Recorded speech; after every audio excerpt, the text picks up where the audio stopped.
guys, how are you? This is Lois. Welcome back to my channel. I hope you're well and safe wherever you are. Today I want to give a quick reality update regarding immigration to Canada, and this is on the effects of COVID to employment. And this video that I'm making, I have to make this disclaimer. This is my opinion. This is not government stand. I don't work for the government. I just give my own opinion, my own advice on things as I see them. Okay, and this is also because a lot of you have reached out to me, a lot of people have reached out to me, and I'm not always able to respond to individual queries because I get a lot of them.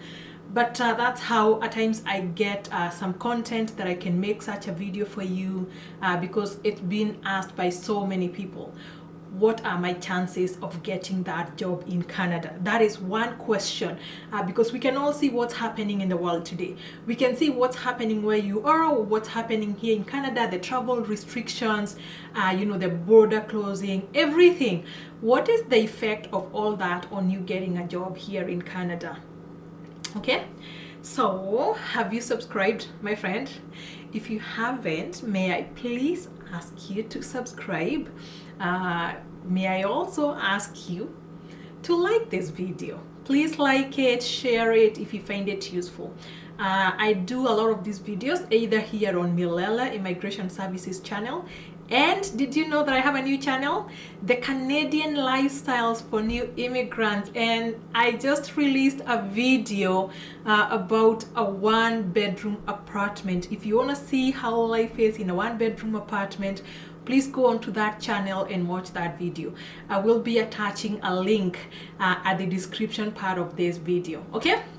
All right, my friend, let's get here. I also just want to say here, I am a regulated Canadian immigration consultant, but the information I give here is purely for educational purposes. This is not legal advice.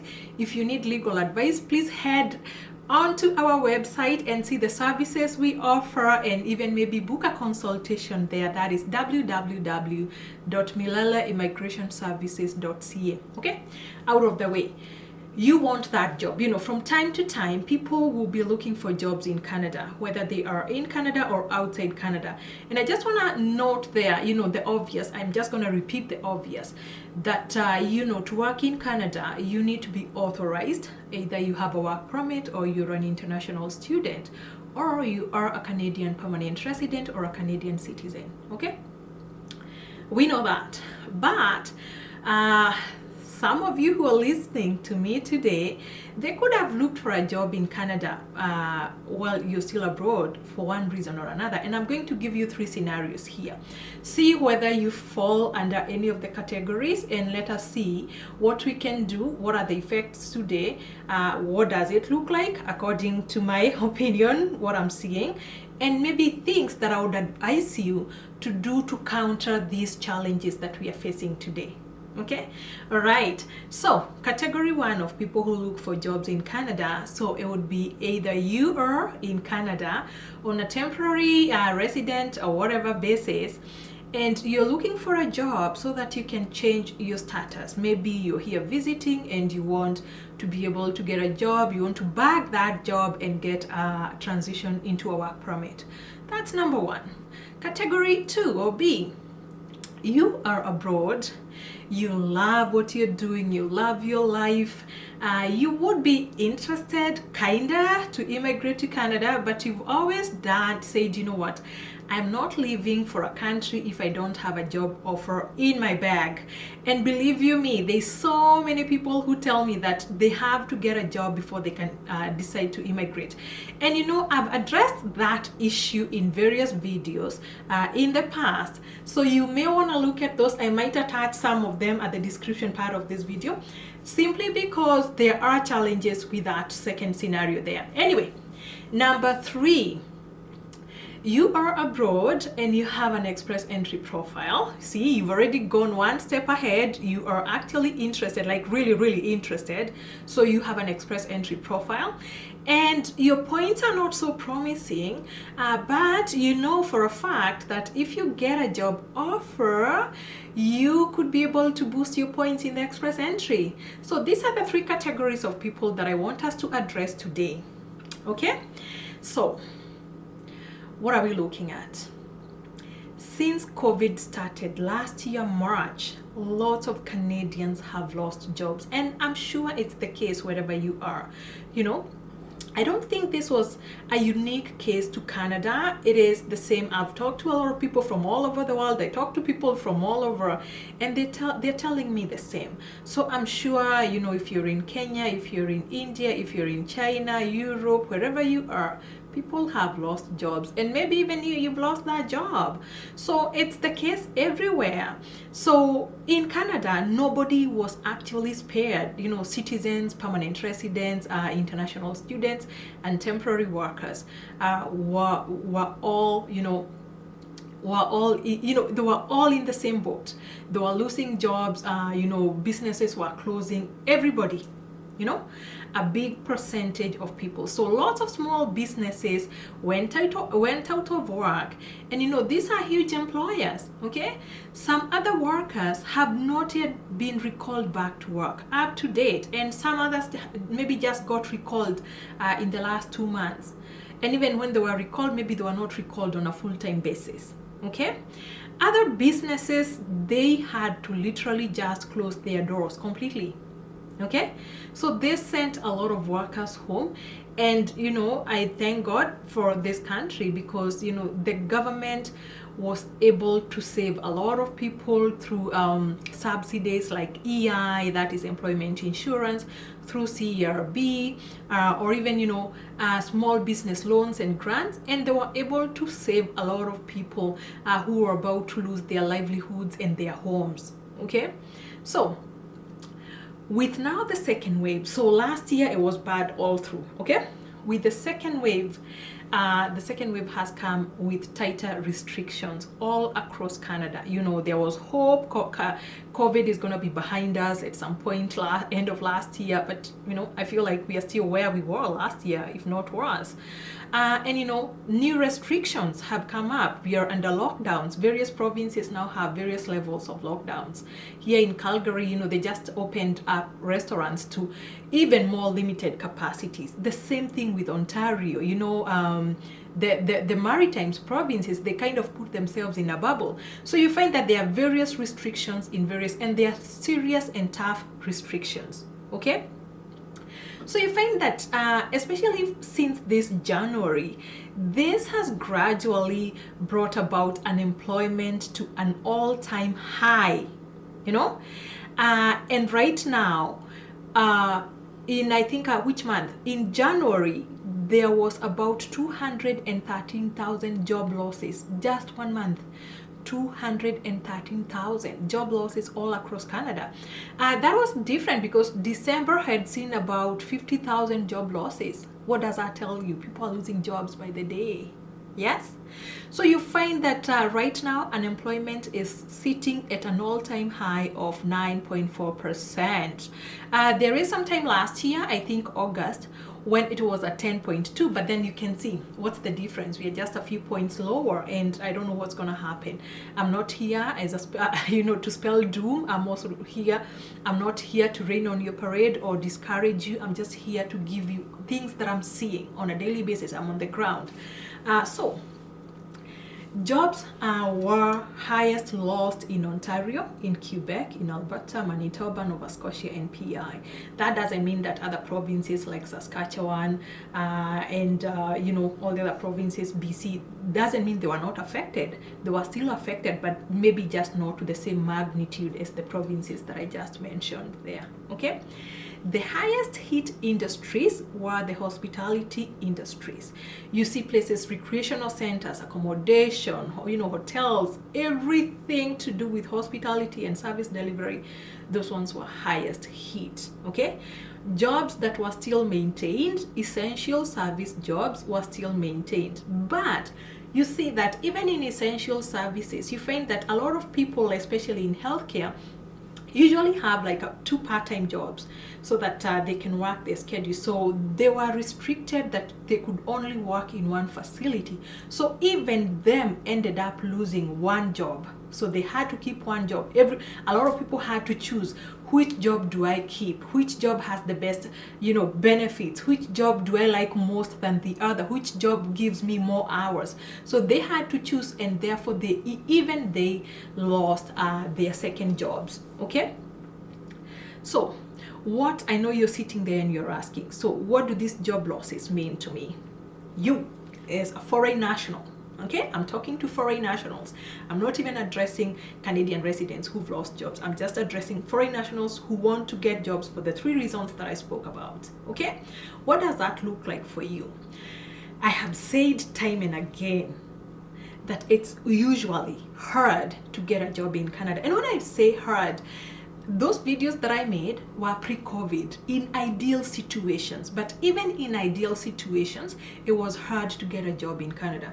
Now, guess what? Canadian citizens don't have jobs. Canadian residents, permanent residents don't have jobs.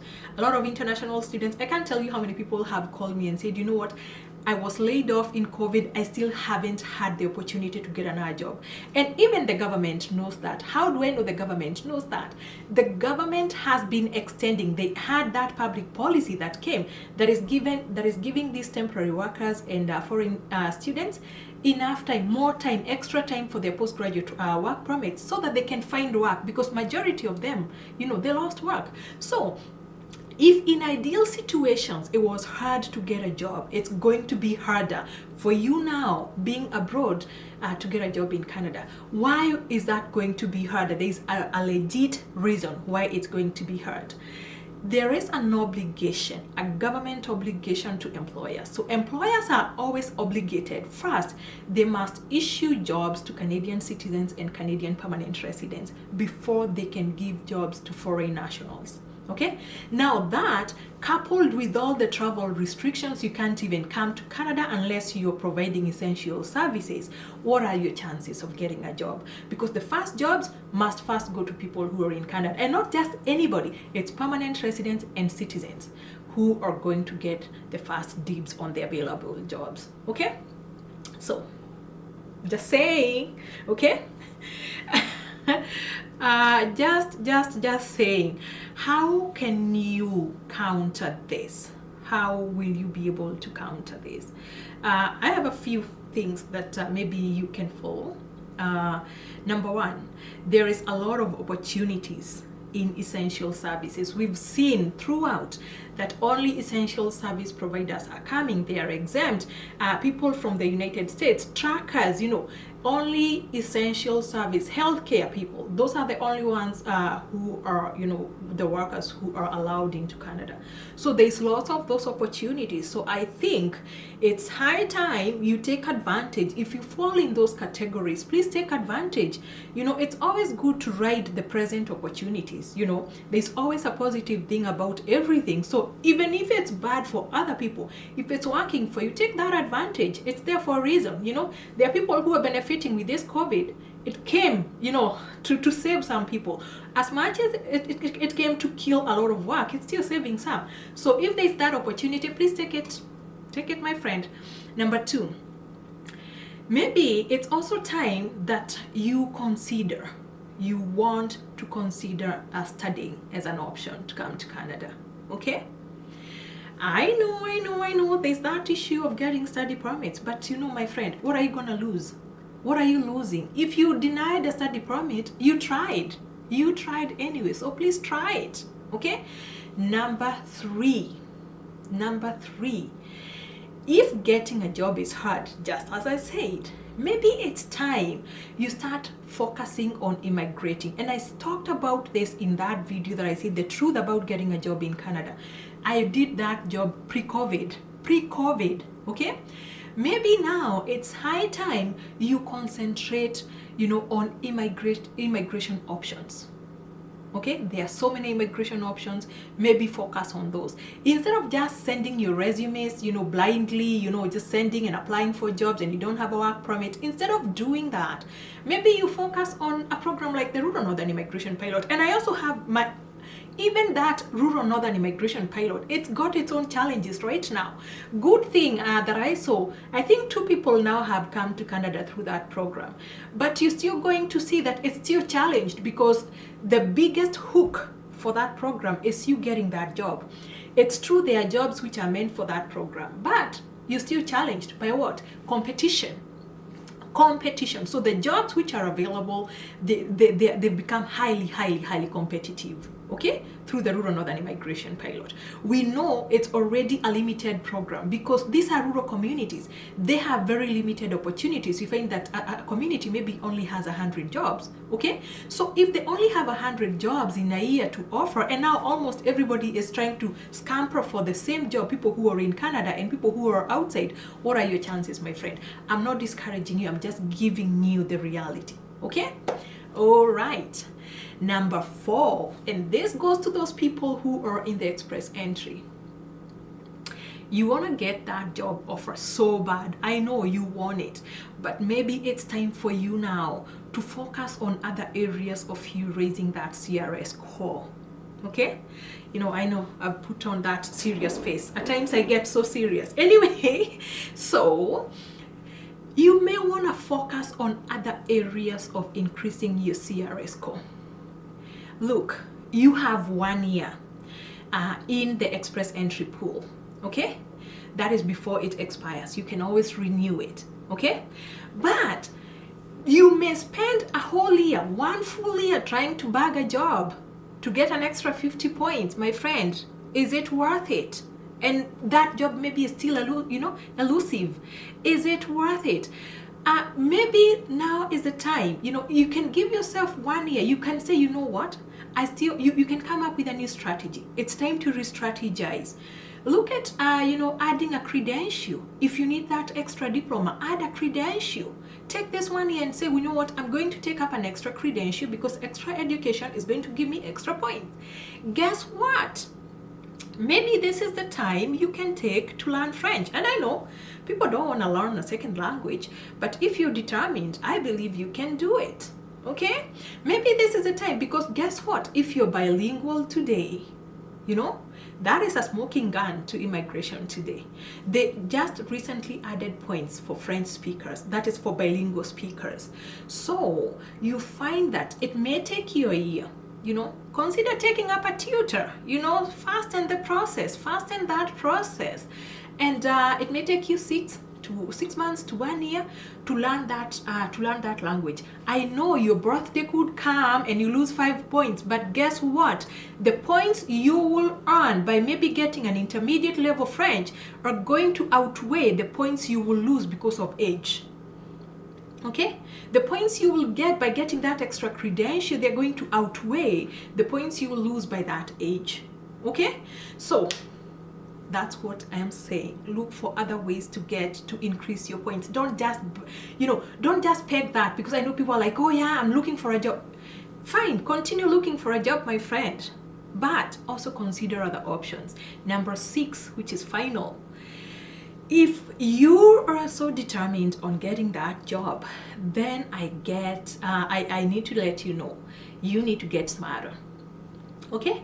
You need to get smarter at getting that job. Polish your resume, polish everything, polish your job hunting skills. Maybe deal with a professional. Do the best you can do, because you now have, if you're only gonna jump 1 hoop, now you have to jump 3 hoops for the same job. Competition is at an all-time high. It's up to you. The burden is on you to go over and beyond if you want that job offer. So get smarter, okay? When the fight becomes more fierce, it's usually survival for the fittest. So how fit are you?